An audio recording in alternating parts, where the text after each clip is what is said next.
Dako ang pagpasalamat ni Island Garden City of Samal kung igakos Mayor Al David Uy human nga napirmahan na ang framework agreement o loan agreement alang sa Samal Island Davao City Connector Project. Sa interview sa DXDCR Davao kang Mayor Uy nalipay kini sa maong kalambuan diin human sa halos 45 ka tuig madayon na gyud ang Davao Samal Bridge. Gipasabot sa alkalde nga importante nga mapirmahan ang loan agreement alang sa pondo aron nga madayon ang nahisgutang proyekto.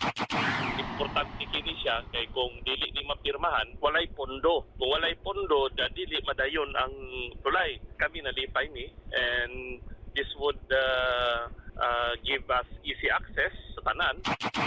Matod sa Department of Public Works and Highways kun DPWH, anaa sa 5 to 6 years ang paghuman sa tulay. Matod ni Uy, kiniigo usab nga panahon aron nga maplastar ang mga infrastruktura sa Samal sama sa dalan, tubig, kuryente o guban pa ayha pa man mudag sa mga tawo nga mobisita sa isla. Himuon ang groundbreaking ceremony sa mga proyekto sa sunod bulan sa Hulyo. Kasama mo sa balita og serbisyo publiko, Radyoman Kirby Manzon, Tatak Armen.